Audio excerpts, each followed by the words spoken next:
but I will never question any of their warrior capabilities because I know some of their backgrounds. I know they did amazing things in other avenues in other combat situations. But in that situation right there, it was a mistake. That's okay. Take accountability for it. Like Jocko says, own it, man. Battle Line podcast. I feel like both of us are probably freezing our ass off where we are. I know I am, right? It, You are? yeah. Well, it's getting better, dude. Did I lose you? Tell me I didn't lose you, No, man. I'm right here. I'm right here. Yeah, We're okay. starting the No, episode and we're it's good. people you have the assumption that Kansas. People think Kansas and they think blizzards and high winds and blowing snow, and it is on the west side of Kansas. Where I live in the southeast corner, it's not like that, man. It gets cold sometimes, but like today, it's 55 and sunny. Oh, So wow. Wow. it just Wow. we get weird weather. The things that we get here though is we get tornadoes. Joplin, Missouri is down the road, and everybody that knows about Joplin and the E5 Oh, that yeah. pretty much And I wiped remember out. the Yeah, big stuff that happened there a few years back. huge. So that's what we get. But the winters are for the Midwest are pretty mild for the most part. When we got 4 inches of snow of last week. That's odd for us. We don't get that. We'll get a lot of rain, freezing rain, and we'll get ice over things. Like ice will cover everything, and it looks super. It's beautiful. It's just gorgeous. But the road's all ice over. But we don't get a ton of snow like I did when I lived in Omaha, where we got a ton of snow, and that sucked. Hated it. But it's not bad today. But it's supposed to get down to the 30s again. But I think you get colder than we do, Oh, bud, to be it's honest with you. freezing right now. By the time people hear this, the inauguration will have already happened. But I can't believe Trump is going to be inaugurated outdoors in like 9-degree weather or something. Oh You yeah. wouldn't be able to drag me at 78 No. years old to be outdoors for hours. But I want to make sure we get into everything. Before we do, look, Bub's Naturals, Glenn Bub Doherty, you guys already know, is a guy who is Yeah. revered and celebrated every show that we do. And I'm sure we'll get into some of that. But yeah, we love all the products from Bub's Naturals. And for those who don't already know, if you're new to the show, Glenn Bub Doherty was the inspiration behind Bub's Naturals, one of the Yeah. heroes of Benghazi. The company was started by his best friend, Sean Lake, and great products, the best collagen protein on the market, apple cider vinegar gummies with the mother, which are harder to find now. And I know that are really effective. Sometimes you'll find them without the mother, and you can look up the health benefits of And that. they got good apparel too. I mean, I didn't learn it Yes, yes, today. I have that same shirt too. They Great make apparel. they do great apparel. So a lot of stuff they got really good stuff. Great coffee. You're right, coffee and I got MCT oil in my collagen protein because I just got done working out. I got it in my coffee, my Bub's coffee right now. So I'm just bubbed out today, dude. Yeah. All over the Hopefully, place. Sean doesn't break my balls that this is not Bub's Brew and that I'm currently drinking Starbucks, but they do have great coffee. So check them out, guys. Bubsnaturals.com. Use the promo code BATTLELINE and you're going to get 20% off your first purchase. And with every single purchase, they give back to the Glenn Doherty Yeah. Memorial Foundation, helping veterans. So once again, bubsnaturals.com, promo code BATTLELINE. With that, guest free episode. Let's get into everything.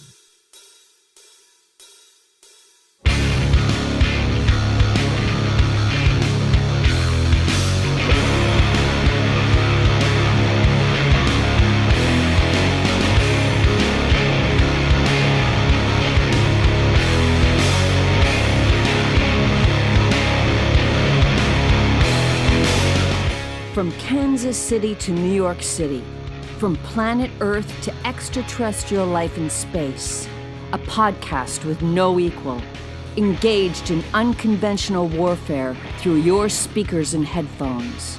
This is a show about embracing the suck, conquering your demons, and finding God in the face of adversity. Kris, Tanto, Paronto. Switch is on. Motherfucker, I'm gonna shoot you in the face. Ian Scotto. You know, Ian and I have been dating for a long time. You are now tuned into the Battle Line Podcast.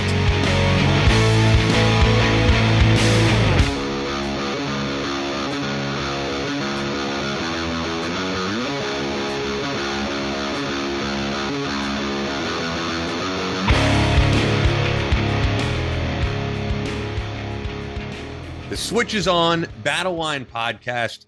We have only a couple of questions, but honestly, I'm just going to say it. We're coming in hot this episode. A lot of people have asked about this, not Yeah. necessarily for Q&A, but this has been like a crazy week. I mean, I don't think everyone is going to know what we're talking about, so I'll get everyone up to speed.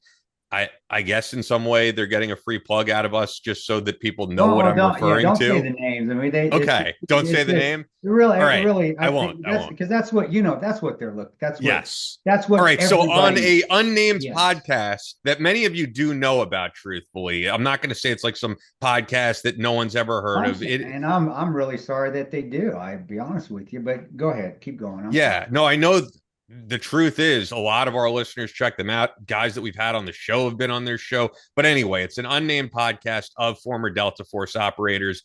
I didn't watch the whole, and I think are they both Delta Force operators? I don't even know. Well, I have never even heard of them until I this. didn't either. I But didn't anyway, either. no, I believe. Well, I believe. No, they aren't. I can't tell you. I couldn't tell you what the. But I think only one is, and I don't.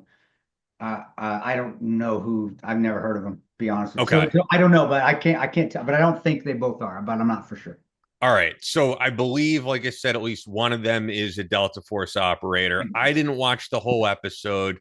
I saw part of the clip in question, and I do think it's related to the fact that, look, we spoke about it last episode. You just recently had an extremely successful interview on the Yeah. Sean Ryan show. Yeah. Probably at this point, I have no problem saying well over like 2 million streams or so. Yeah, Because if you it count is actually. if you Yeah. count YouTube and then you count the stuff we can't see, like Spotify, Apple Podcasts, we can't see those numbers. So as someone who kind of knows how the numbers work, I'm going to double the number that you see on YouTube for the audio platforms, plus his Patreon. Is Yeah. probably, and I think, look, truthfully, as you said about ebbs and flows last week, at the moment, you are a hot topic. It was a successful podcast, and Benghazi is a hot topic. Always. And so they decided to blurt out stuff that has absolutely no basis in reality, that the story behind 13 Hours, the book and the movie, is not really what went down.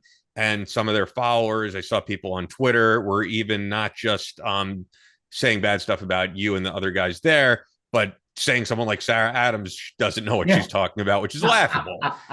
So that's all I have to say. I'll let you get into it.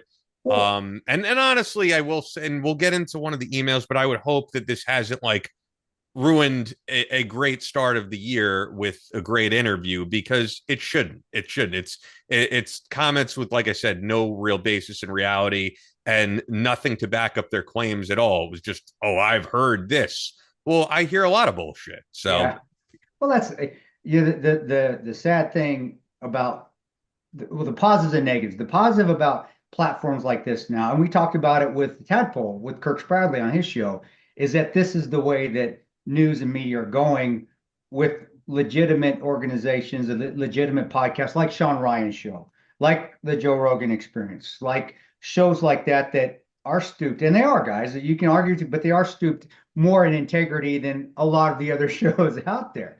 The problem is that now that anybody can get on there and I heard this person said this, third hand information, fourth hand information, and it can blow up and become viral based off who you're going after. It's clickbait. We talk about clickbait. Yeah. That's exactly what it is. And so so to me, is it surprise? No, it's not surprising. You're going, and that's from what I understand. And they've attacked Tim Kennedy. From what I understand, they've attacked Tim Kennedy, Jocko, Rob O'Neill, guys that actually, Rob's a great guy. Rob's tremendous. Marcus. So it seems like they're going after figures that actually have a name and have some some validity, have a lot of validity in what went on and what we talk about and have a following. So and they're trying to gain followings from that, which is. But that's nothing new. The thing is that used to happen in the beginning with groups like Media Matters when they would attack us, and Vox when they would attack us, and organizations, even the New York Times would come after us, called us liars. I mean, I think that says a lot more than some podcast or some YouTuber. But what I'm saying is that this is nothing new. This is something that's happened for years.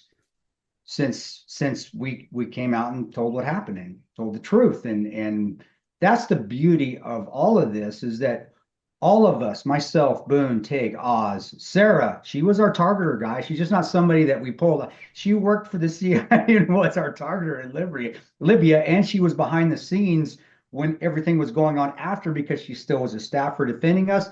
And then she was on Trey Gowdy's select committee team, so she was involved with that as well. The beauty of this all is that we all have the truth on our side, and we always will. And that's why I really doesn't bother me too much as far as what they're saying because there is no validity in it. There's zero, No, and no. there never But will be. and I will say when you said about them attacking certain guys, because I always feel like, look, if there is something to attack and something is not completely valid, I do always think no one is really exempt from that criticism. So this is just me. I don't put you guys in the same category as Marcus Luttrell because like there are things, and I know they said, Yeah, oh, there's other movies that were put out right that weren't completely accurate. Well, in Lone Survivor, there is stuff that's proven to not be completely yeah, accurate. And to me, because of that, and that doesn't mean Marcus Luttrell, I categorize him as a liar or anything, but no, like not at all. No. it could be bad recollections. I don't know, but there's a big difference, between everyone has really always maintained the same story when it comes to 13 hours that was there. Well, Um, that's the beauty of it all. Is we all have different perspectives from different areas of the. So we've fully got a 360 perspective of what took place there because there were five of us. There were more, but anyway, so we can't talk to Roan and Bub because they're not here anymore, and due to their heroism, and they were heroic, and I'll get into that in a second. But we even have the perspective of a guy getting hit with a mortar that was up there when all that was going on. After, I mean, there's not anybody else out there that has all those perspectives from various angles all night, whether it be sight, smell, sounds, sight, smell, and sounds, everything up to the point even of getting hit with a round. I'm talking about Oz, the guys, when he got hit. He's still with us. He knows what was going on and was going through his head and what he saw after he was struck. So again, it comes with the territory. Um, one of us is a lot more fiery than the others, but he's always been like that. And I'm talking about Tig. That's Tig. That's the beauty of this team. That's why I love this team. All of us have different personalities. People would oh think yeah, that I'm the totally. fiery one. I'm the one that's the smart ass. I'm the smart ass, but Tig is the one that wears his heart on his sleeve, that wears his emotions on his sleeve. And I get why it upset him a much because he saw the desecration of Roan and Bub from start to finish. And he was the first one up on that roof after the mortars hit. And he was doing everything in his power to save Oz, to save Dave, and then also, at the end, get off the rooftop after it all had finished, the mortars had stopped, the fighting had stopped, and was going to get the tow strap to lower Roan and Bub down. And he watched. I can't even imagine what he saw. And this hurts me because I hate even talking about it. I was talking about Dave. I was talking to Dave Park a little bit about because he called me worried. Dave's great Ranger buddy, of course. Yeah. And I broke down a little bit to him. I'm like, dude, I can't even imagine what he saw watching Roan and Bub getting dropped from the roof and bouncing like basketballs off the concrete. And I said, I don't blame him for being extremely pissed off and extremely angry and extremely fiery back. But all of us, and this is the silver lining, guys, that's come out of this. All of us, as you have followed us, you know that we kind of we went our own separate ways, for lack Yeah. of a better term. We fought all And of which us. is funny to me because I've never really known why. It's never been like, And oh, that's Tig something again. slept It's with something my that wife or something. yeah, I It's never know. been like any major thing, as Well, far as I and it's know. it's something that it's family. It's something that people don't need to know. You don't need we don't it's something that you don't go on a podcast and talk about. It's family. That's Yeah, stuff yeah, I get between that. us. Sure. And you and I maybe will have a beer one day and I'll tell you. But are we going to go out there? And that's the reason we don't is because we still are a team. We had our differences. We still love the hell out of each other. So no, we're not going to go blow each other up. Honestly, you don't do that as a veteran. That's bullshit, especially Yeah. in a public forum. How weak do you have to be? But anyway, the silver lining in all this is, and the Lord does work in mysterious ways, guys, is that we all reconciled. We reconciled to come to help Tiggs because we saw what was going on, how angry he was. we're all talking again. I just talked to Boon yesterday. I talked to Oz every day since, and and bearing the hatchet, apologizing to each other and saying, dude, and get off the phone and say, man, I love you guys. That's where we're at again. And I think if there's any reason for this stuff to happen now, which I wish it didn't, because we just want to live our lives and be left alone for the most part. Yes, we're out there. Yes, we still speak, but we're not hurting anybody. In fact, I think we're bringing positive things to the community. I know Yeah, this for show sure. does. That's what we try to do.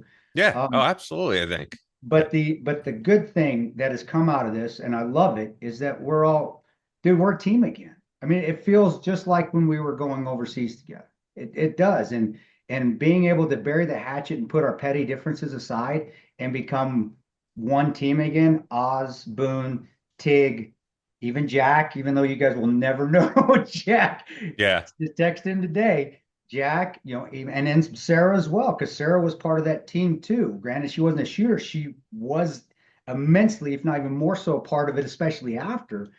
Bringing that all together and bringing one team and one fight again is awesome. So I'll be honest, I'm glad it happened, because if this hadn't happened, I still probably be talking to them. Me and Oz would still be at odds for a petty shit. Yeah, it's Sarah and I. We talk. We're not that we're not, and we've never not been friends, but we kind of went our own separate ways a little bit. This You think brought us so? I mean, back because she's been together. on the podcast many times. I don't even know if you know, she's coming on next week with just me, not because of Oh yeah, this. yeah, no, that's Yeah. awesome. No, I know I booked her before all this. So I feel like she's always been cool with everybody. she is just what I'm saying is we all kind of had our different lives and we went our different ways. Yeah, Sarah but and that's I never fought. understandable. But this brought us back together, and the thing that people need to be careful of is that we don't lose. Now we don't come out like we used to with guns blazing. Well, Tig does. Tig still does. I love Tig, man. I love that some bitch. But we do fight as one together, and we always have, and we don't lose. Now we'll pick our battles because we are older and wiser, and I don't need to get the social media bickering back and forth. That's kid stuff. We don't do that, man. I And mean, it's also like, dude, you're not going to convince these people who just exactly. believe this alternative like universe that you're Never not, will. like the way I look at it is okay. You know what I was thinking of in my head, for example? Like there's all different types of people with different theories on 9/11, which whatever. Some of you guys probably do. So, but I don't know if people know, like there was a guy in the Bush administration. I know I sound like I'm getting off track here, but I'm really not. There, No, no, there was a guy in the you Bush administration who worked in economics. I think his last name was Reynolds. I could be off, but I know this was an actual guy. You can look him up. This is not like alternative facts. This is someone who was really there. Like, not only did this man believe that 9/11 was an inside job, he literally believed that it was a hologram that hit the Twin Towers and that what we saw is a hologram. And he'll go, I know, and like this was in 2001, right? This is wow. pre AI and all that. Like, you have to be out of your fucking mind. But there are people who will just constantly, I think they get off on the idea of, oh, you really think that's how it went down? And I think people like the idea of like, I have the inside scoop. I have the When inside. there's like book after book. I mean, we've had so many people on, not just the people who were there, but even like people who are part of the select committee, like academics like Brad Podliska. We've had like there's so much documentation out there. I don't know what these people want. If you're going to choose to believe a guy who said, "Oh, I heard from Delta Force, this is what happened," but they haven't come out yet. Like, if you truly had some story to tell, you're waiting this long. I mean, like, Why? did any of those guys come out with a book either? Because I remember No, but guys. I feel like when I was on no, Wilcow, I remember other guys who claimed to have a different story coming on, but it's been so long because we're talking about a yeah, decade ago. yeah. You know? Well, you had the one guy that Laura Logan Davies. Remember back there was a guy that worked for Blue Mountain Group that Laura Logan, when she was on CBS, said this was before anybody knew about us.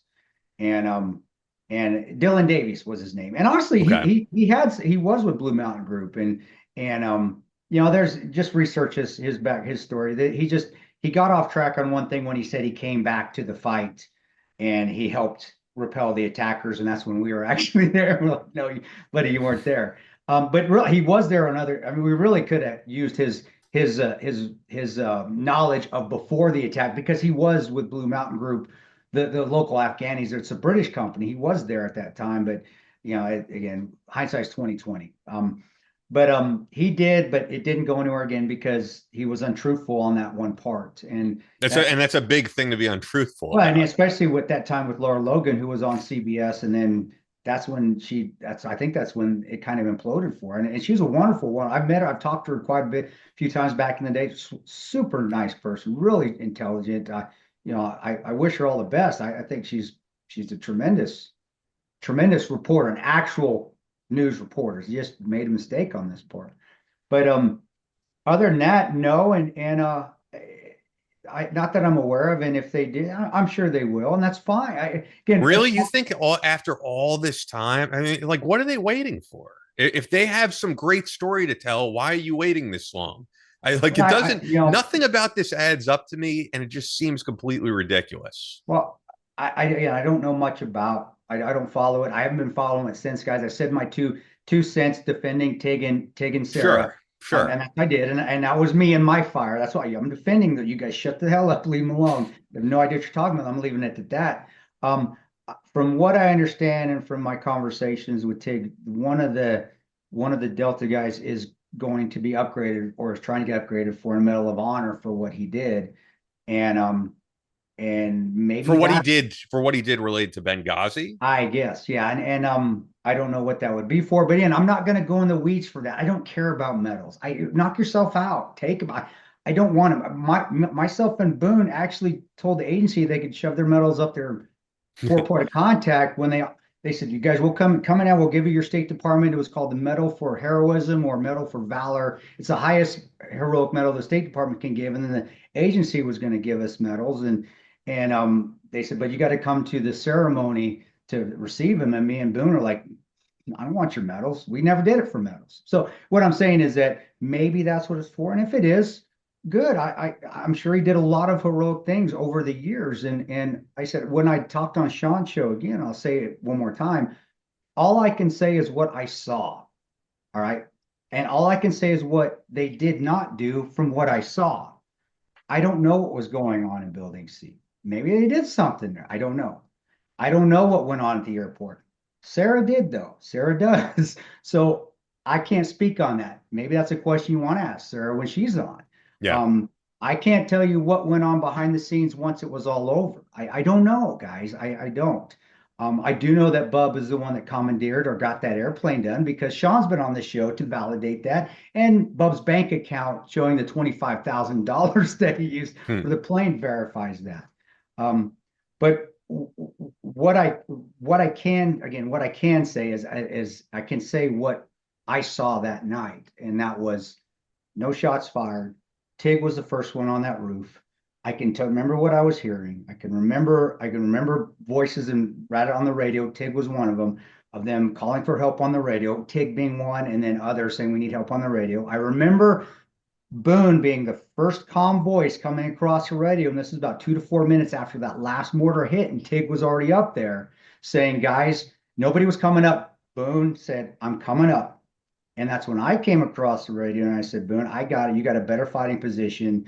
You stay, I'm going to go up. And then someone, and I think it was our country team leader. I can't give you his name, guys. He's still working. Great guy. Love that guy. He was a contractor with me at Blackwater. That's when he came across the radio and said, hold what you got, guys. We're sending guys up. And that was about 2 to 4 minutes after the last mortar hit. I did remember seeing a silhouette come up right after that last mortar hit. I'm sorry. And I didn't know at the time who it was, but that was Tig. Got up there. He was the first one up. So that's what I can say. And regardless of Medal of Honors, I don't care. I hope they get it. I really don't care. And he's welcome to come on the show. I've been that way. Come on, talk about it. Tell us. Yeah. You may have done remarkable things that I don't know about, and that's great. I hope you did, because it all sums up to saving people's lives. We all did, but for your buddies to put my teammates down that died that night that I did see do heroic things, and I saw Tyrone be superhuman. that's not right, man. You don't do that. And being veterans, you should know better. You don't do that outwardly, and you don't attack and you don't drag people through the mud, especially teammates that died defending this nation and saving lives, and then having their bodies desecrated by Americans. You don't do that, and so I understand Tig's anger. I understand why he's pissed off. We don't condone his behavior. None of us do. We're all on it. We're like, Tig, relax. We got it, man. Just chill out. We got your back. Well, and Tig's come a long way since the anger days, and we don't want him to go back to those anger places that he was. None of us want to go back to there.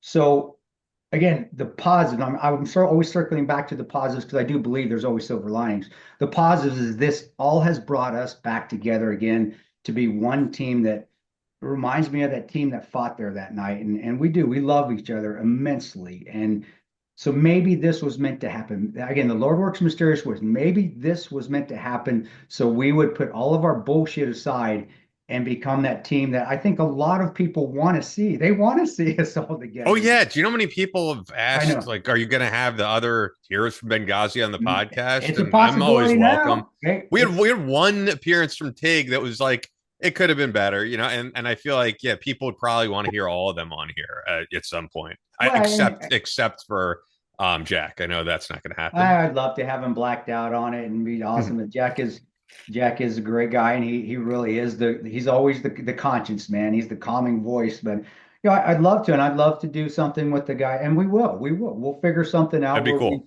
I'd love to have him on the podcast again. We'll do it. Truthfully, I'll be honest, because the selfish thing would be, yeah, let's get him on our podcast. But the thing that would make the most impact, if all of you went in studio and did Sean Ryan, which I'm sure he would do, that would be huge. That's up to Sean, and that's up to him and what he wants to do. And Sean is a lot smarter person than I am.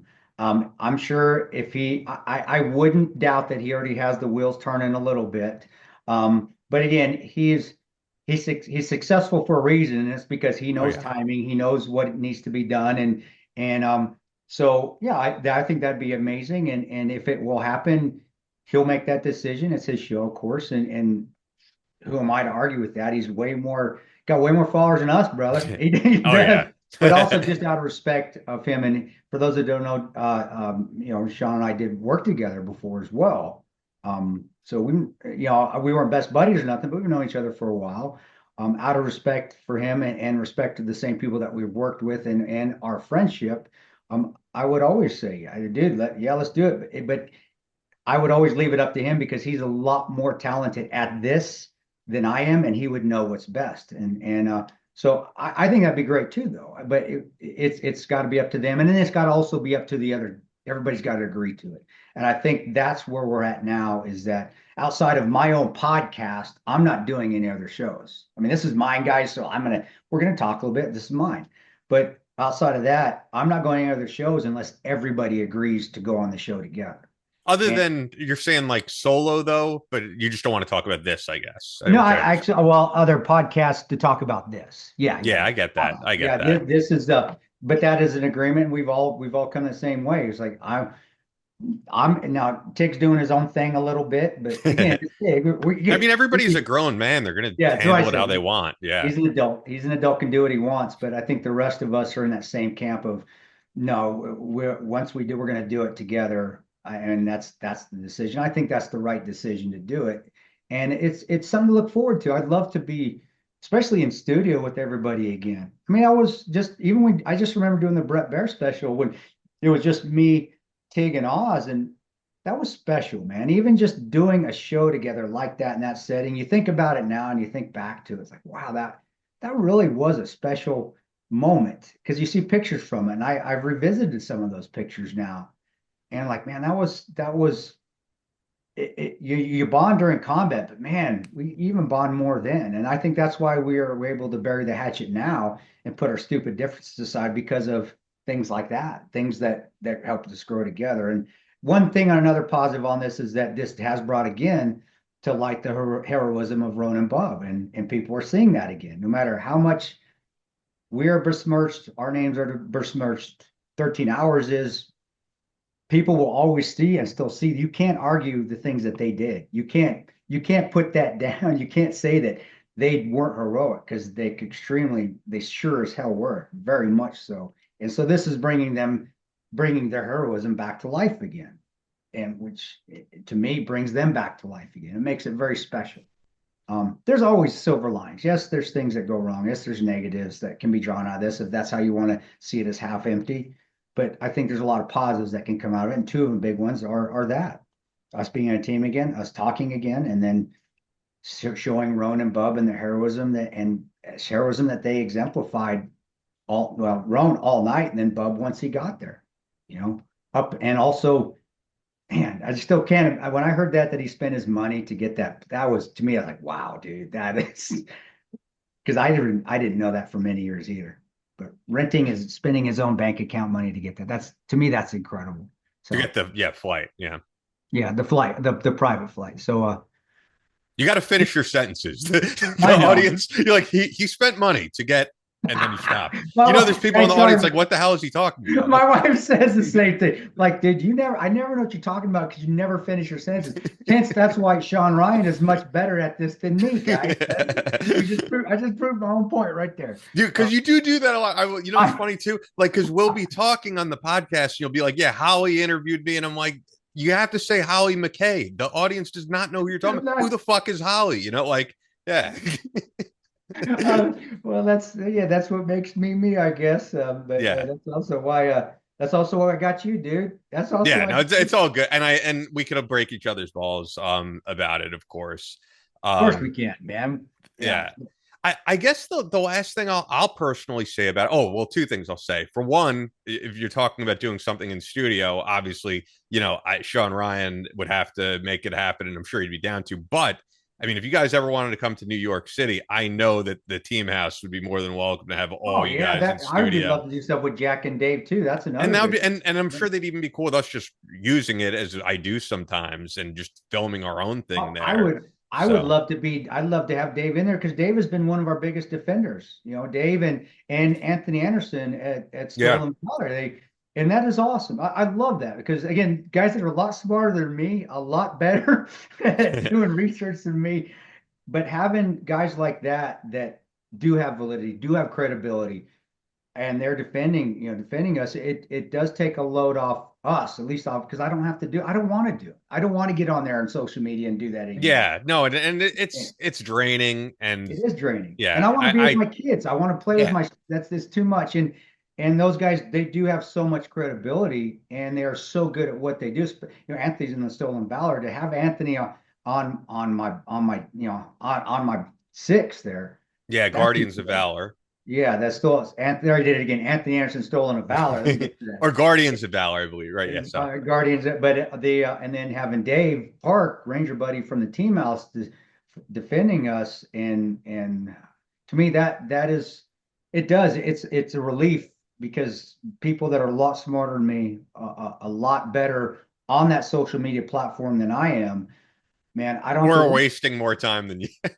Yeah, maybe that. I wouldn't say that. They do great things on there. I love watching Dave. I love Dave's stuff. He's so hilarious, dude. Yeah. And Anthony is he's Sergeant Joe Friday, just a fact. When he says it's right. So that is awesome because it's I don't have to worry about it because I got great people. We have great people that are defending us that I don't have to worry about their credibility. They're 100%, if not more, credible than anybody out there. What they say is generally, that's law, man. And it's amazing to have that. It's a wonderful feeling to have guys like that on your side. Yeah. I agree. And so I was saying there's one last thing I wanted to say about it. And because I was just thinking about this actually when you said the Delta Force guy, not the podcasters, but the person who's up for this award. How you said, he'd be welcome to come on the show. That's the thing with you that I feel like if these guys would have handled this completely different, it could have gone down entirely differently because I know you well enough that I know you don't want to fly out anywhere. But prior to all this, if they would have gotten in touch with you and said, hey, we have some questions about Benghazi, you could answer them. Do you want to come on our podcast? I know you well enough that chances are you probably would have gone on. You're not someone who backs down from hard No. questions. And there's a way to do it respectfully. I mean, like if you guys look on our YouTube, we have a video that did pretty well where Rob O'Neill was on. And a lot of these idiots will go, oh, Rob will never answer this. He'll never answer that. Oh, all the guys from Extortion 17, or there's so all the guys who were on the Bin Laden raid died, which is not true. They're all alive. So, like, I asked him respectfully about all these conspiracy theories of the DNA sample, why was his body thrown at sea, all the questions you guys have, and he has no problem answering any of them. Yeah. And I feel like if they would have asked you guys, hey, what did Delta Force have to do with what happened there? What was their presence? You would give it an honest answer, and it probably would have been a good podcast as opposed to them just blurting shit out without having any, But you've been in it, this long enough, that's not clickbaity enough. Yeah.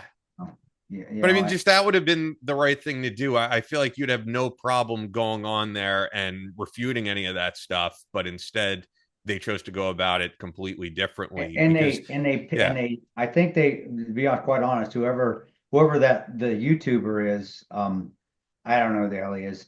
I think he did do his due diligence on who to go after, who was going to get the reaction out of all of us, and he went after the guy that was going to give a knee-jerk reaction or an off-the-cuff reaction. And again, I no problem with it. That's why I love Tig. But do I think that was a coincidence? No, I don't think it was. If you would have went after Oz is professional. That's Oz. He would give a political answer just like he did. Me. And Boon would say nothing, probably, right? But no, Boon. Darren kind of like speaks for him. He's like, man, I got to go to the range. Leave me the hell alone. I'm gonna go shoot. Yeah. Who says what? Me? I'd have been, I'll come answer, or I would have just ignored it, one or the other. But I most likely would have just said, hey, yeah, what do you want to talk about?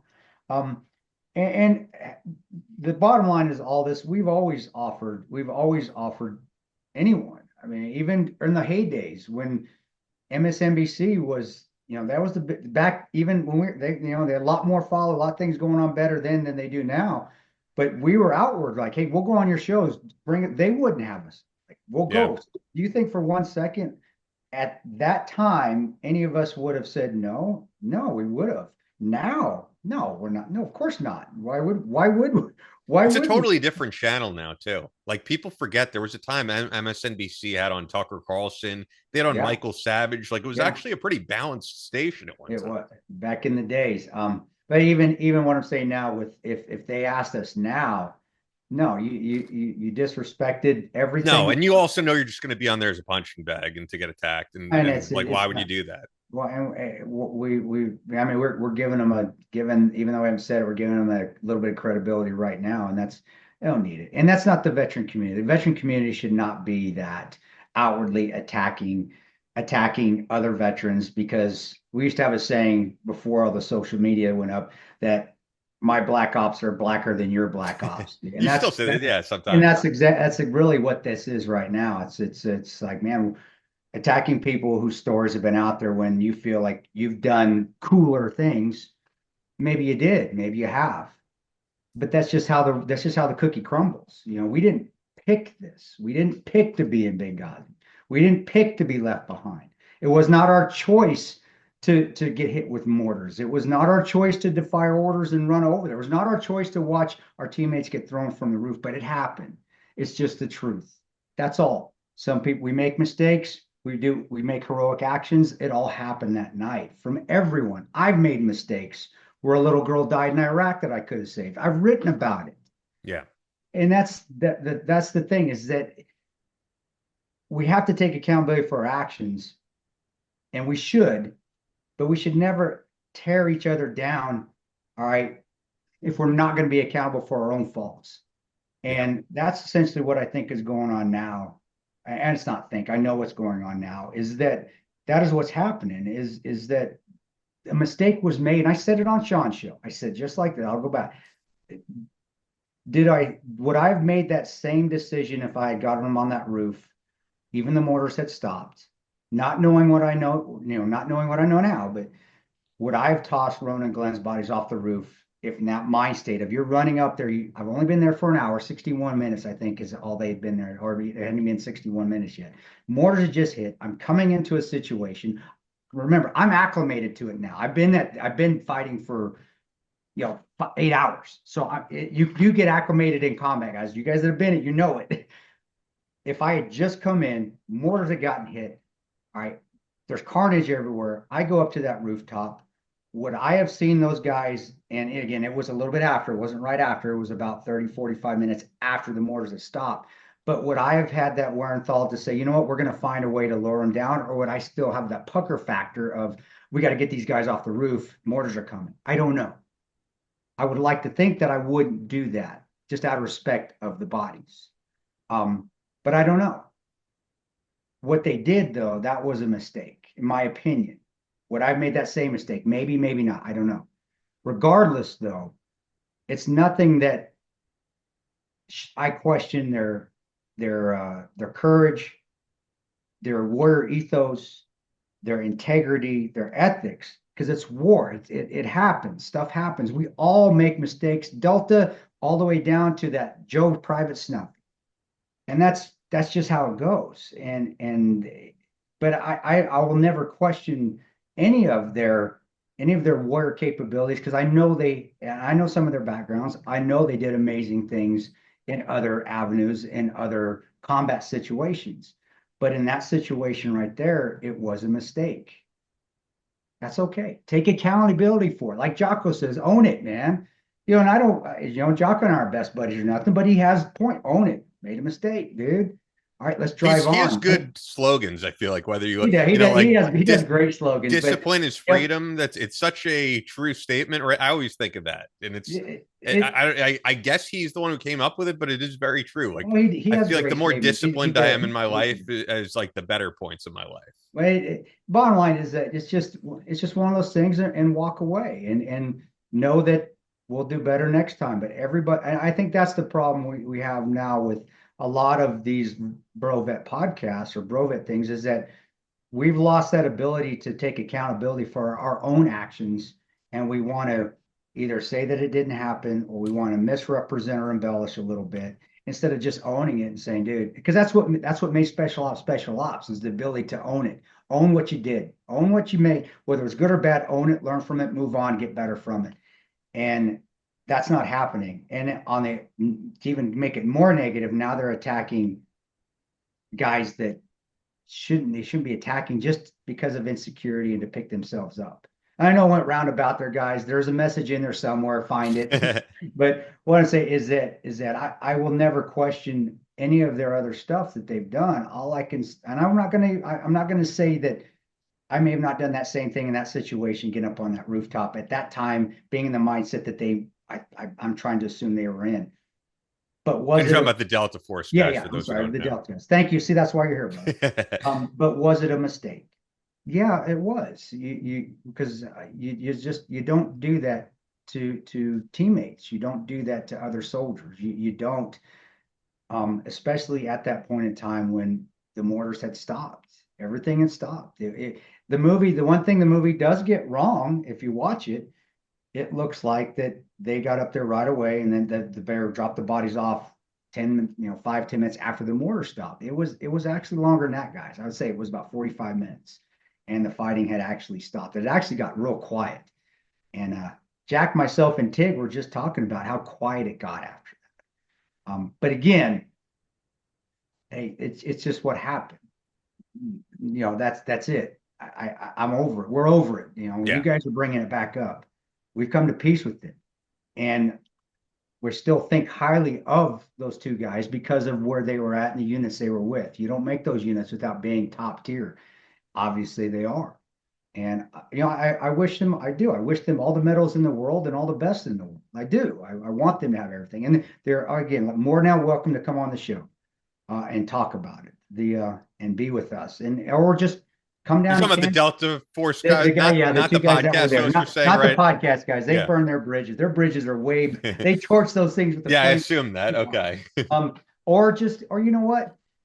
More than welcome to come to Kansas. I'll invite everybody down, and we'll just go break bread and have a beer together, and we can put this all behind us, because that's what needs to happen. Because all this is doing is we're making a spectacle of the veterans. We're making a spectacle of ourselves. we're bringing ourselves down instead of rising ourselves up. And also what we're doing is we're really not focusing on the terrorists we still need to catch, but Yeah. also we're going to lose sight of the heroism that did take place that I did see from Roan and Bub. And I don't want to lose that. And it makes us the View. So that's what it does. We're the View right now, and Yeah. we need to get away from that. So Yeah, no, I got you.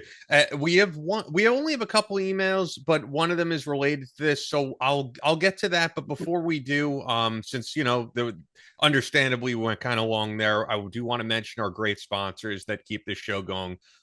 Every single show is sponsored by Fort Scott Munitions. Fort Scott is a manufacturer of multi-federal patented solid copper and brass CNC spun ammunition. It's designed to tumble upon impact in soft tissue, leaving devastating wound channels for faster bleed out and quicker incapacitation. This ammo was originally developed to innovate and improve on the standard of military grade ammunition design. It was found that not only did the TUI ammunition outperform competitors in the self-defense industry, but it quickly became apparent that it would be a top contender for hunters alike.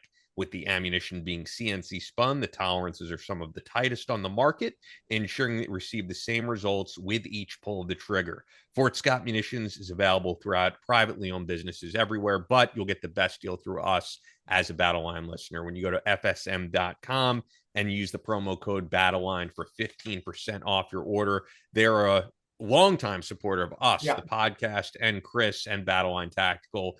And we also have the best night vision sponsor out there. Although we won't be at SHOT Show this year, our friends at Photonis will be. So if you're at SHOT Show, check out the guys at Photonis. They always have the absolute best booth at the whole convention. And I think, this will be up before SHOT Show is actually happening. Yeah, so check out their Instagram and social media, and you'll see what booth they're at. And I'm sure you'll be able to do a night vision demo with those guys over there, Phil Otto, Sean Kirk. And now you can have the superpower to see in the dark with the Viper Binocular Night Vision System by Photonis Defense, the global leader in night vision solutions, providing more high-quality night vision capabilities than anyone. Military, law enforcement, and public safety end users utilize Photonis Defense solutions to give them the edge at night in tactical situations and rescue operations. Hunters, shooters, boaters, and enthusiasts can rely on the Photonis Defense Viper Binocular to become masters of darkness. The new Viper Binocular system carries the same features and benefits as the Photonis Defense Viper Monocular, with a ruggedized body, and harnesses the power of the Echo Intensifier tubes, giving you sharper images, reduced halo, and industry-leading ultra-fast auto-gating across the range of dynamic operating conditions. Visit photonisdefense.com for more information, or look for Photonis Defense product options from your night vision dealer. The link to all our sponsorship is in the description. But if you want to check out Photonis, PHOTONIS defense.com. We love those guys. Check them out. Now, with the emails, like I said, we have one email related to what we just spoke about. So I'll read it. And it's from someone who really knows you. So that's why I think this is a good one. And then we will get off that subject. And I think it will put it to bed after that, because I don't think it's worth, keeping this thing going. But I think it's important to give a response like you did. I really do. So anyway, this is someone who knows you well. So I thought what she said made a lot of sense. Sent to battlelinepodcast@gmail.com. Good morning, KP and Ian. Hope you all had a very Merry Christmas and Happy New Year. And I should say who this is before I even get to, so that this is Robin, who's known you since you were in high school. Since high school. Yeah. So I think what she says here has some validity. Wanted to get your thoughts on the strange things happening in our country, i.e. New Orleans attack, UHC CEO being gunned down, CA fires, etc. But with the recent events with the D-Boys, Delta Force, I don't have a question so much as I have a statement. I can completely understand that you and the other GRS teammates are upset about these recent events with the D-Boys, but I also watched your interview with Sean Ryan where you said you weren't as angry anymore and you had a happy spark in your eye and a glow about you because of Tanya and your family. I'm just worried that this has reignited that anger in you. We've known each other for a very long time and know that I'll always have your back, but I've also actually seen you with your family and how happy you are with them. In the midst of all this new drama, please always see the light and happiness you have with your angel, Bubba, Kiki, and Peanut. and not let the anger consume you. And then Robin also says, P.S. I went from almost 300 pounds to 130 pounds. Hooray for me. Wow, So that is really, I mean, that's 300 awesome. to 130, that is so inspirational. That is, And I, that's awesome. And yeah. I mean, I know she asked about all the other stuff and we could answer that, but yeah, I do echo what she says because I agree to let this consume you and create anger. And I do worry about that too for not just Tig, but you as well, because I don't think it's worth letting all that anger No, you. And I well, think the and people that's that matter know the story and they know what yeah. happened. And there's always going to be idiots who think to the contrary because it's easy, like I said, to go, oh, I know the real story and these guys are full of shit and whatever. It is, it is, and no, to say that it didn't have some emotional effect, of course it did. It brings up bad feelings, it brings up anger, of course it does. I mean, I'm pointing out the Tig, but it does to all of us. We just all handle it differently because we're all different people. But if you heard from what I said before, the silver lining, and it is the positive that is out, this is that it brought us all back together, as we all quit bickering, we all quit fighting. Myself, Boone, and Oz, and Tig, and even Sarah, we quit bickering over minute stuff and we put our differences aside and we're back as a team. So, I think getting older is a part of that. Being a little wiser does help you not to see the bad all the time. When this first happened, not this thing in particular, but when Benghazi first happened, yeah, I couldn't help but be angry, and it brings you into self-destructive behavior. And it wasn't going to happen this time because I've been down that road before. So I was looking for silver linings, and there is a huge one, and that is so awesome to just to get off the phone with Oz or Boone again that I hadn't talked to. I haven't talked to Oz in 4 or 5 years. I hadn't talked to Boone in 3 years, and to talk to them and laugh again like we just talked yesterday, like we had just talked, in our good days back in 9/11 before that all happened. That was a great feeling, and that's the positive that came out of this. So again, God had us on our past. This is what was supposed to happen to bring us back together. And so I'm not going to go down that road, and I don't believe Tig is either. I think Tig's where he needs to be. I think we both could have. We had that opportunity to go down that path. And I can't speak for Oz or Boone, but I'm sure they did as well in their own lives. Even Sarah, but none of us have. In fact, the paths, all they did is they came back and they brought us back together. And that's amazing. And if this hadn't have happened, that wouldn't have happened. So it was supposed to happen. So Robin, don't worry about it. Don't worry. It's not going to drag me in the dirt. It's not going to drag me in the dumps like it may have in the past. And it's not going to make me angry and have me firing off because I did my one little fire off defending Sarah and Tig because it's out Sure. there. Shut up. And I'm off. Social That's the media. way to handle it, I think. I think to completely ignore it is not the right way to handle No, it you can't do because that it either. looks like you're hiding something. Yeah, And then I think on the other end to keep going on, it shows that you let these people get under your skin. it's And I don't think self-destructive. that's yeah. And it's terrible to do that for veterans, to do that to other veterans, because we're especially those that have seen their buddies die in front of their faces or seen death or have taken lives, because you put them down that road to self-destruction, and that road to self-destruction goes to suicide, guys. So be careful what you're doing out there. Be responsible for the podcast and the information you're putting out there, because it's not clicks Or misinformation. or misinformation. Thank you.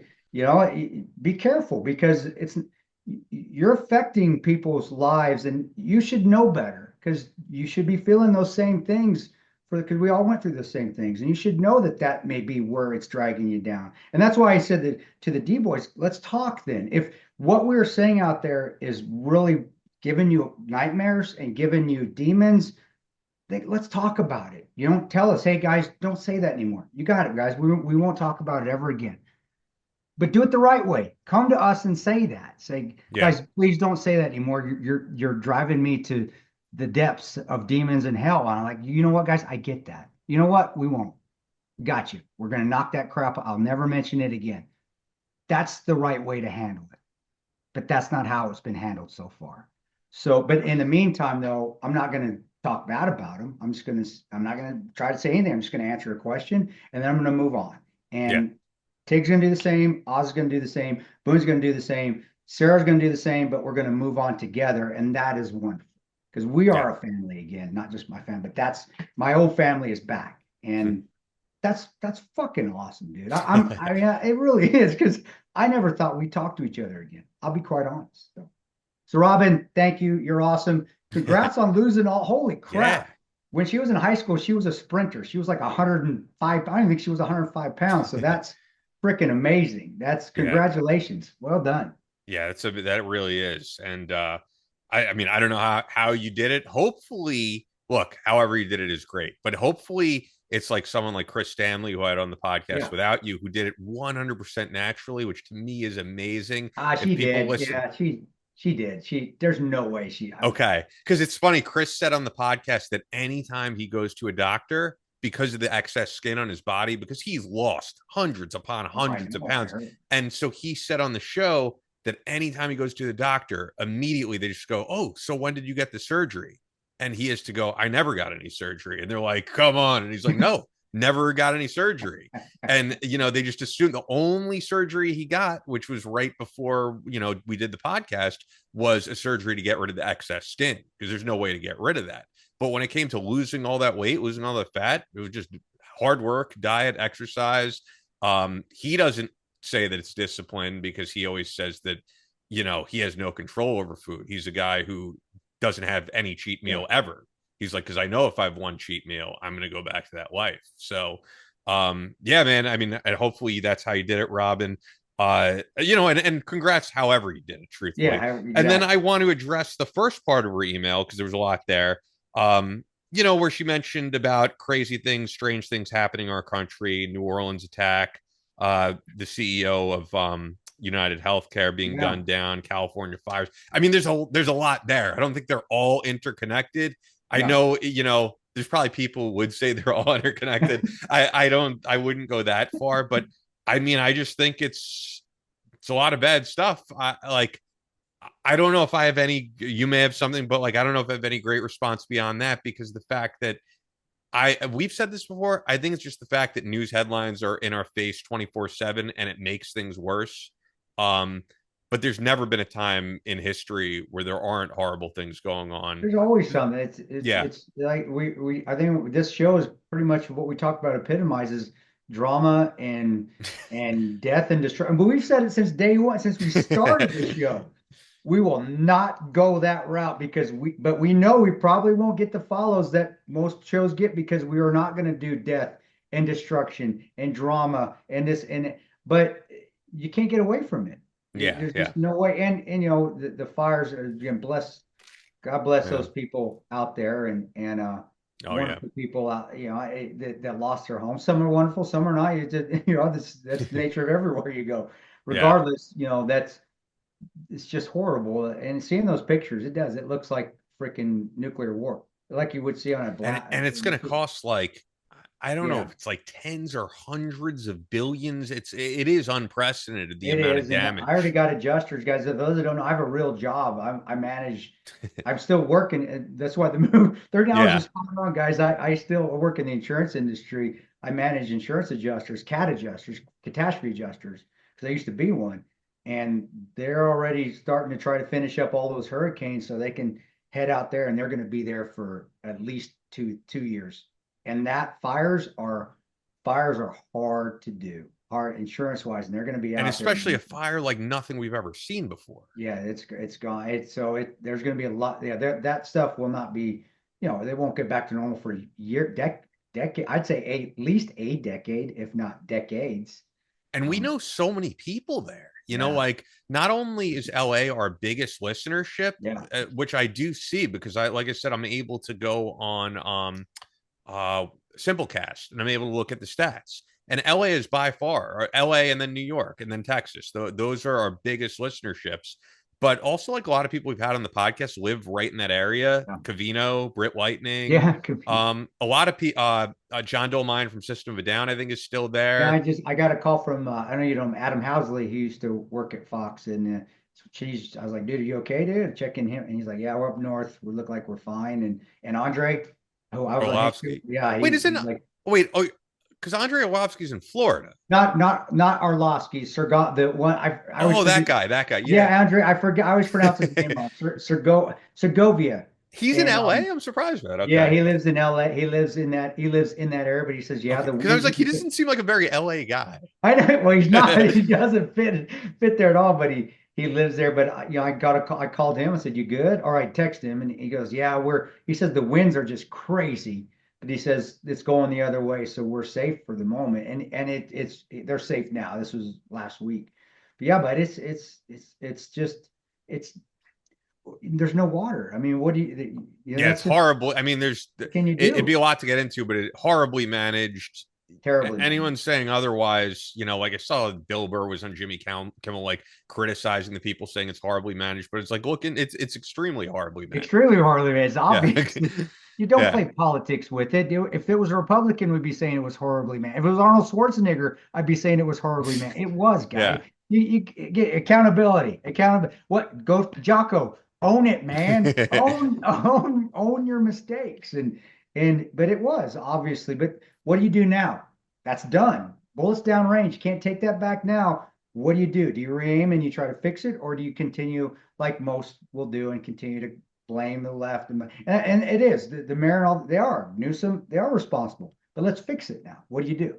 And Yeah. I think that's where it gets lost a little bit because we want to beat the other side down for the next election when it's done. They screwed up. Let's go fix it. And I haven't heard anything of how they're going to fix it. I don't know. Maybe you have. I don't know how, but I don't know how at this point because we've never seen damage like this. I don't Well, know how how do they're you going start to to rebuild? I guess. Yeah. What do you do? You're right. Yeah, but how do you even rebuild when the fires still are going on? I mean, it's How much is it like even, you see Gavin Newsom doing interviews in front of burning houses. Like you can't really at that point you can't really talk about rebuilding. Everything is still being destroyed. Well, I think then the next what it is and not the rebuilding, but the positives is okay. We still got to get this contained. Let's focus on containment right now. Yeah. And maybe that's But with the if that water was me, shortage, which is their responsibility, this should be contained. I mean, there's so much, the truth is they've been warned about this happening for many years. And it's not like, I'm not saying that because that's what's being said right now. Like, I know you've been on his show, but it's like, I remember, I think prior to 2016, I think probably like 2014, Sean Hannity doing shows about California and the Delta smelt and how they wouldn't have they were having water shortages because of this. I and did like Lars Larson's show. We talked about that on Lars Larson's show when I was in the studio there. So it's not like I'm just hearing about this now. This has been an issue for many, many years of them having water shortages. And then in an area where you are prone to huge fires, it is a disaster waiting to happen. And yeah, I do think if this happened in another area that's prone to fires that isn't as mismanaged, they probably would have been contained much quicker. Well, the damage wouldn't have been nearly as bad. Well, and you remember the overpopulation of areas. There's just houses everywhere now. People build everywhere. So when there is a fire, like I said, you have a wildfire out in the mountains of Colorado, or like on the western slope, when we get not a lot of people out there. You're not getting a ton of houses. A lot of land's getting burned, but you're not hearing about it a ton because there aren't a lot of lives lost, a lot of houses lost. We're here. You keep building out in these areas because it's beautiful. This is what happens. You're going to have a lot of damage when there's a catastrophe. I saw that with the hurricanes that whipped through Milton and Helene. I'm still working those. I'll be working those things for another probably 2 years. Yeah. But the massive amount of damage. Why is there so much damage now? Because we keep building everywhere. We keep getting into the Everglades. We keep building in areas that are prone to flooding because it's beautiful. Well, it's just how it is. So you're going to do that. You're going to have the risk of having a major catastrophe affecting you. And that's the trade-off. Again, I always keep going back to Jocko. Own that, man. Yeah. That's the trade-off. You want to build next to the ocean? Well, you're probably going to have to pay the piper when a Cat 5 hurricane comes through. You want to build in beautiful hills of California that has no water now? Well, when there's a fire, be ready for it. And by the way, this is why I don't regret, like, I have no interest in owning a home. I don't think ever. I really, like, I personally feel at this point you are better off putting that money in Bitcoin than owning a home. And I have no problem. I'm renting here. And if this, I mean, we're not that prone to disaster, but we did have Hurricane Sandy. You got But it's like, Hurricane Sandy, yeah. yeah, That's a but big let's one. just say this place is wiped out. The guys downstairs are gonna have to worry about that. You know what I mean? I'll move. I'll be fine. Well, Like I kind of like the fact that it's just like I live here, I enjoy it, and if anything goes wrong, it's your problem to worry yeah, about. I kind of like that. if I was single, I'd still be renting too, brother. I is Yeah, when you get a family and a family, it's nice to have your own home. There it is. It's hard to keep renting when your family grows and big. But no, I there's pluses and minuses for both of it. sure, I did sure. enjoy. Yeah, I loved having my favorite place was my 1 bedroom apartment that was like 100 square foot where I cooked meals on one of those little what are those little hot plates, man. I love that place. That Yeah. was because This no apartment, I have to responsibility. say, you've seen me. Actually, you've only seen me at two. No, you've seen me at three apartments Yeah, yeah. since the start of this podcast. This is by far my favorite apartment I've lived in. So I'm very It's happy chill. here. I mean, that doesn't mean I'm going to live in New York when the lease, like I do want to get out at some point. I love South Florida and all that, but I actually do really like this. This is just like perfect size for me and everything. But that's Hey, just no, a you personal got it note, I decorated guess. nice too. You got your little kiss Oh yeah, flag back there. yeah. Everything, dude, everything is like dress right. That is so fuck. Yeah. Do you get up with a leveler in my No, I kind That of just shit like is mark perfect. it and yeah, with all this stuff, it's been perfect for my other channel, like to kind of this is like a mashup of my two worlds because I got like the American flag, but I got the Yeah, then you Kiss got the rock stuff. Destroyer carpet, so yeah. Anyway, we only have one other email to get to, but this is actually from, I will say, a longtime supporter of mine, Michael DiStefano, has been on board with me since the early soft rep days. Yeah, So I I appreciate remember you. that name. I remember. How do I Yeah, know Michael? I know probably Michael. probably X. He's on Hey, there very often. Big supporter, but yeah, I mean, from early soft rep days, he's listening to me. So I appreciate you and other people who've come on board with this I podcast. remember. So, yeah, Mike says thoughts on if Pete Hegseth gets confirmed to be our new Secretary of Defense, and this is interesting because he says any role Kris could play in speaking with him and helping vets deal with post traumatic stress after and while in the service. I know this is a matter Pete has battled too, like so many others. Thanks, guys. And I mean, you could answer that, but it's just like I know Go that ahead. you know the guy. I know the guy. I don't know. Truthfully, I we've mean, we're not best buddies or nothing. no, It's and just that's the thing. We've openly criticized the guy. Doesn't mean we hate him by any means, but like I don't think he's hopping on the phone to be like, no. would you like to do something with the Hey, man, administration, well, and Kris? who am I, man? No, I'm a you're an important figure, and I yeah. do look. I do think if you guys were on good terms, you'd be a good guy to call to Well, ask and him that. But I did.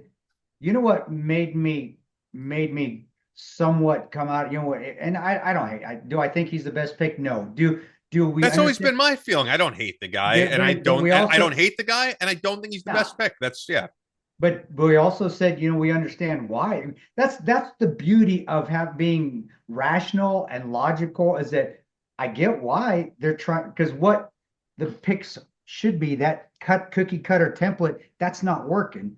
So okay, I get it. That's what I understand. Maybe all right, maybe he will. Who knows? I don't think he's the best pick for it, but I get why their pick is there. And that narrative of him putting soldiers before politics. Well, let's see. That's a great narrative. That's what I want. yeah. All right, let's see if you do it. And if he does it, great. If he ever reached out to me, of course I'd entertain the comment. I talk to him. I just got through telling you guys that I would love to talk to the D boys. Yeah. That where if they ever, I invited them on the show. Of course I would. Why wouldn't I? And And also I think people should be able to take criticism, and I think it shows good character. Like put it this way, man, you and I still our highest performing video, which will soon actually be overtaken by Kirk Spradley because that video is really, really blowing. It's getting tens of thousands of views a week. that's It's awesome. crazy. Yeah. The one of him talking about Force Recon Marines versus Recon Marines. That's going to be our biggest video very soon. There's the drama. There's the drama, man. The drama. Yeah, but currently our biggest video was us talking about Rob O'Neill getting arrested. And after that happened, I was like, man, he might be like, fuck you guys, I'm not coming on the podcast. I don't like that you put that out there. But he came on and like he was Well, able to take the fact that like we gave our honest opinion on that. And yeah. I mean, look, if Pete was able to say, I hear where you guys are coming from. I don't agree. Like, dude, I'd have Pete on. Like I said, it's never like a hatred of the guy. I'm just giving my honest opinion. And if he can't take the fact that like we broke balls and Jack said like I think everyone I interviewed for this book is more qualified than Pete X said, it's not hatred or it like people break my fucking balls all the time, and you too. And if you're from the if Pete, if you truly are a soldier first kind of guy, you get that. Because that's what we do in the team room 24/7 is bust each other's balls.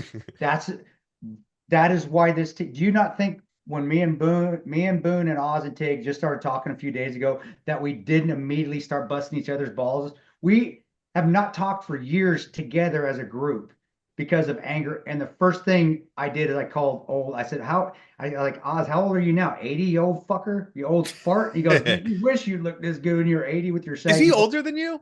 Yeah, he's 50, he's 59. But the first thing that we did is bust each other's balls. Yeah. That's what you do. And again, if he couldn't handle that, yeah, how much are you gonna put? I wouldn't put money be putting soldiers first there, brother. But yeah, I would be honest. In my personal opinion, I think he could handle that. I do think that's honestly the kind of person he truly wants to be behind the scenes. And it's also part of being a media figure. Like, do you think Pete hasn't attacked many people on Fox News? Like, of course. And I'm giving my genuine opinion. I'm not saying it as like a clickbait thing. Like, I genuinely feel he's not the most qualified person. That's my opinion. It doesn't mean he may do he may be the best Secretary of Defense we ever have if he's qualified. And maybe that's the new template moving forward. Maybe that's that'd be great. But I'm still always, that's part of having a podcast. You're going to give your takes on things. But actually, to the other part of that question, before you, I do want to say, because I love that you mentioned Rob. I do want to say about that. That is how you do it. Rob is a man. Rob stood up, and Rob is a friend. And you can say whatever you want about Rob. You guys can go suck a dick. I don't care. But that is how you do it, and that's because Rob isn't insecure. Rob is a true alpha. If you want to say you're an alpha, he is.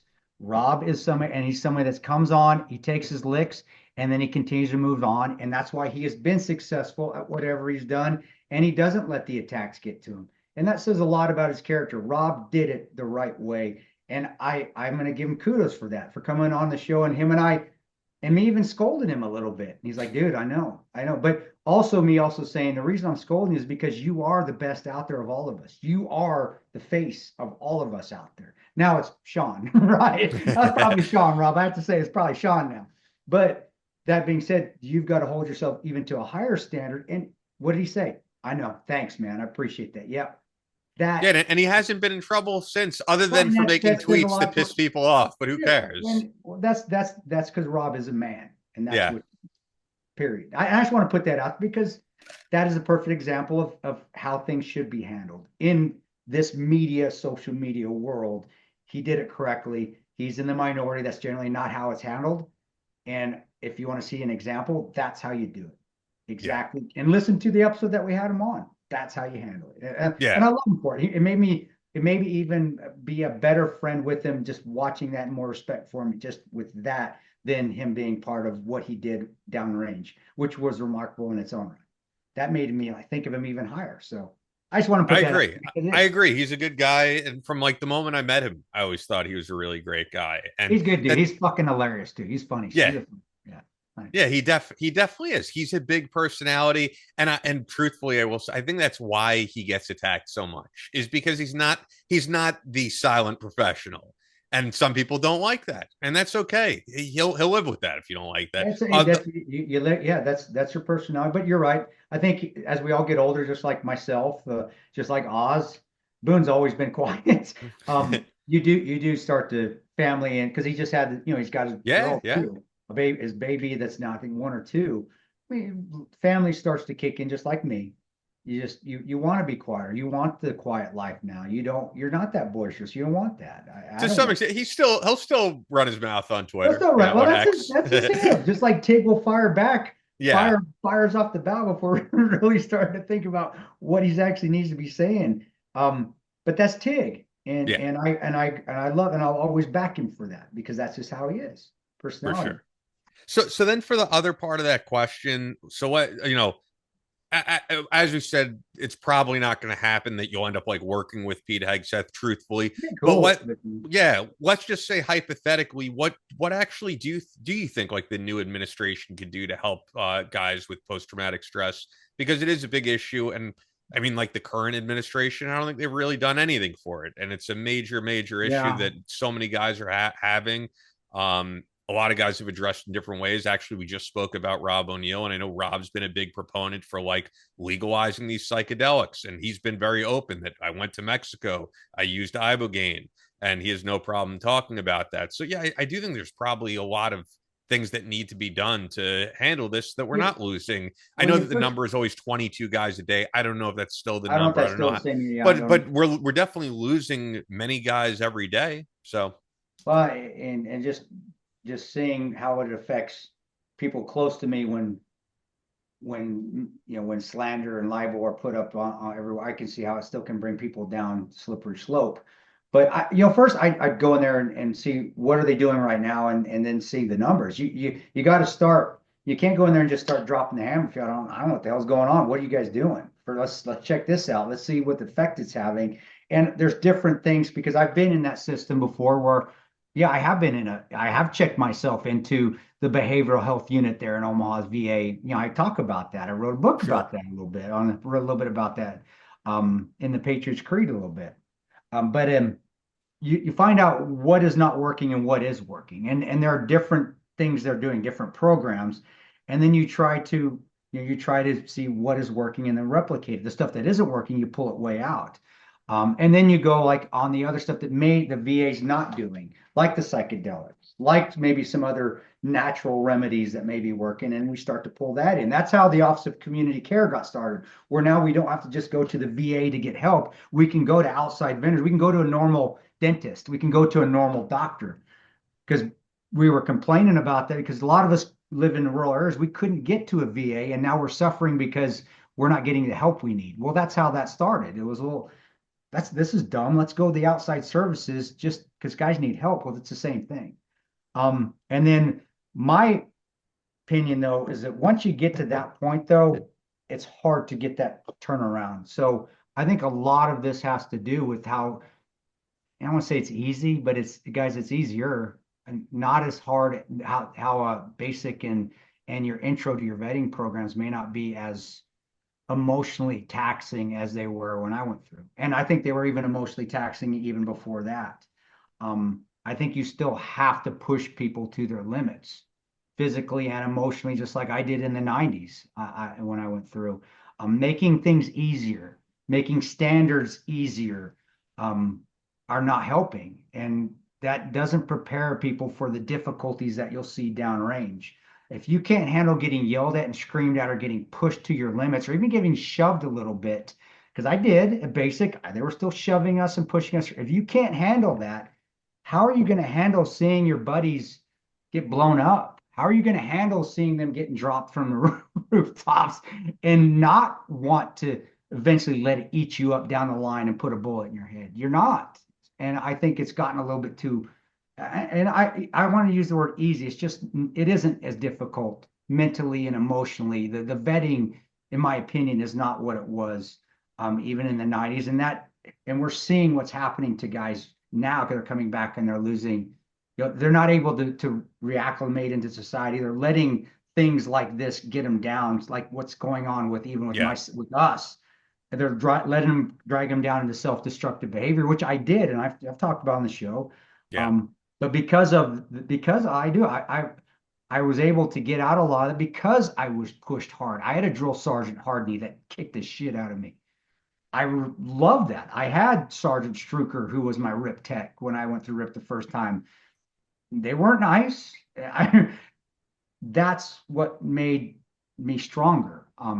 But there's a point too. You can't overdo it and Full Metal Jacket it, and you don't want to do that either. So but you have to go and evaluate. I think putting some of those hard standards that we had in the beginning, putting those back in, the shark attacks back in, I think that is helpful. And for those that don't know, that's when the drill sergeants, you get off the bus and they all surround you and they're just screaming at you, yelling at you, trying to get your adrenaline right when you get into basic for the first. They don't do that anymore.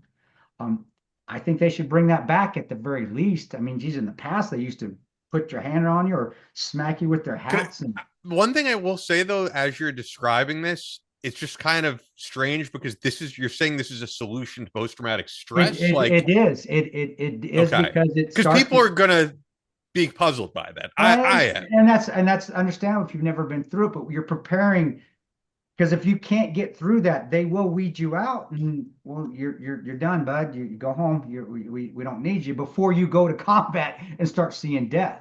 Now, again, then you've got to follow through the whole process of, all right, those that have been are still having issues. Let's figure that out. And I do agree with the natural remedies. Yes, let's see what works. I do agree with still getting therapy as far as talking to, therapy as far as seeing a therapist and having the availability of that. Yes. All right. Having also groups like the Men's Alliance, having those and bringing those part of the out processing, putting those so when you're leaving the military, here are some groups that if you still need that bond, here they are. And so like the Men's Alliance being that, because you get a sheet, we used to call it A-capping. It's I think they call it transitioning now, where you transition out of the military. They give you a binder of like health services, job services. Well, that needs to be part of it. Definitely. Yeah. All that makes those sense. groups. I agree with that. So there's a lot of things from start to finish. And that's what I say, people are just looking at the end state. What can we do at the end here to fix it? Once it gets to that point, it's tough to fix if you haven't given guys that little toughness that they need at the beginning, which is where I'm talking about. You got to get them in there and get them tough with the shark attacks, with a little bit more yelling, a lot more physically demanding PT. And I'm not saying it's not, but having that PT test not just be CrossFit stuff, making them go run 2 miles in 11 minutes again. Who can do that? Pushing yourself. I would even add in the stuff we spoke about last week with Jason Piccolo, because I think if a guy comes back, whether it's from combat or the military, and then they can't find a job, that's really going to put you in a dark place. Well, and I think Jason, that's a great point, because I love Jason's interview last week. That book, seriously, that book itself, making that like as you're leaving, here's a book, here's how you write a resume. Here's the words you need to change to get your job. Not military words. We need to go to civilian lingo. And Jason's book had that. Yeah. That's a great point. Having that in there. Yeah. Because I do think guys who end up, offing themselves, a lot of it is like they come back and they feel thrown away by society and they can't find a new purpose. I think that's a big reason why. That's why those Men's Alliance groups, those type of groups too, because it's not just getting that bonding, you're networking as well. I would love to do a study, because I would say probably a lot of West Pointers, the suicide rates for groups, whether it's enlisted, ROTC, the Citadel, all the colleges and West Pointers, I would say that is they probably have the lowest. And not because they're doing anything more difficult, it's because you develop that network. And when you get out of West Point, you've got those contacts for jobs. You've got those contacts to move on in your career. That's one thing about the academies, is that once you go through the academy and you become a ring knocker, you got that ring, you're pretty much set for life. I wish we need a West Point on to dispute that, because I know it's not true for everybody there. But from an outsider looking in, whenever I see a successful military person, somebody from the military, especially the Army, man, 9 times out of 10 they're West Pointers, and they knew they made a network, and a buddy went this way or somebody went this way, and then that's an interesting point. Yeah. And maybe looking at that model and seeing how that networking works, and seeing how we can get people into jobs after. But that's hard. There's so many in the military. There's hundreds of thousands. How do you do that for everyone? And are people going to fall through the cracks? Yes, they are. Of course. But Yeah, it comes down. I can give you a little bit, but really, when it comes down to it, but it's me. I would go through everything, and just I have to figure out what's going on, what's going wrong, what's right, what's wrong, and then pulling the stuff that we've done on the podcast. I would never have thought putting a men's alliance group sheet part of an out processing without this podcast. But Yeah.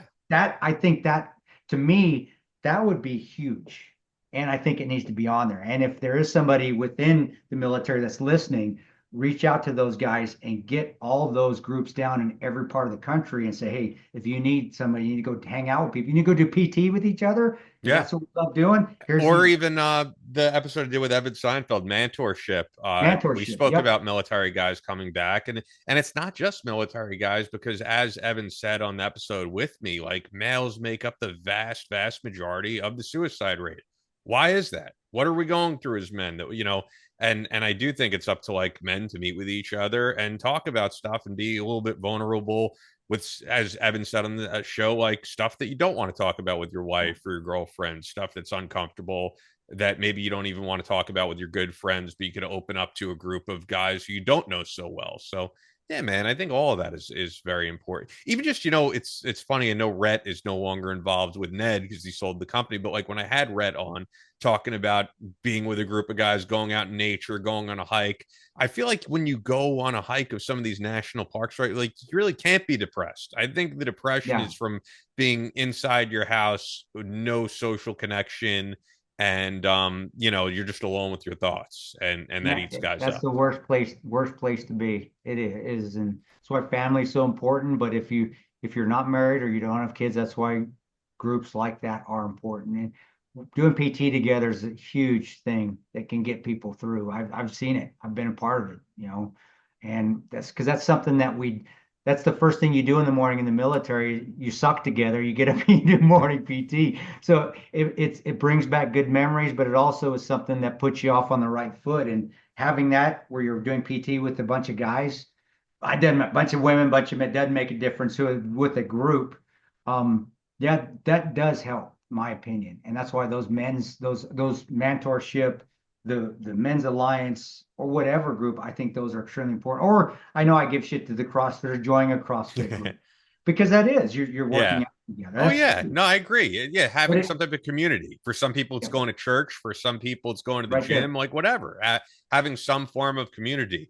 Yeah, I think that's really it for this episode. The last thing I will say, for those invested in it, as I believe, as this video goes up, our video editor Harold is back in action. And Yeah, is he thanks alive? for He didn't die yet? he is alive. He told me the CT scans came back clear. So thanks to Rob for stepping up the last week. But yeah, that's it. So anybody who donated to Harold, it will go to Harold. I remember last week I said it'll go back, but it'll go back to you if we don't get in touch with Harold. I wasn't sure if Harold was alive, quite honestly, but he is alive. He is well, and you can see the difference between the video editing, just because Harold is more familiar with what we do from this week to last week, that he's the one editing. So yeah, I'm glad Harold's back in action. Good. Yeah, I'm glad too, man. It's good to hear. And to all you guys that did support and back up Tig, and I know a lot of you did thank you. It does. It means a lot. And social media is a ferocious, and I ain't worried. That's not even a good word for it. Social media is a depths of hell junk trash place sometimes. So for you guys to go on there and back us, it does. And I know Tig probably will never say it, but I know it meant a lot to him, and it did to me. So thank you guys. We appreciate that. And I know it means a lot to Ty's mom. And I can't speak for Bub's sister Katie, but I know it did. So thank you guys, and we really appreciate that. Really do. Thanks, guys. That's all for this episode of Battle Line Podcast. But we're always posting new content on social media. Follow us on Instagram at Battle Line Podcast and on Twitter at Battle Line Pod. That's an order. Be sure to subscribe so you don't miss any new episodes up every Tuesday. Leave us a review on Apple Podcasts or your podcast platform of choice. Believe in yourself. Face all challenges head on.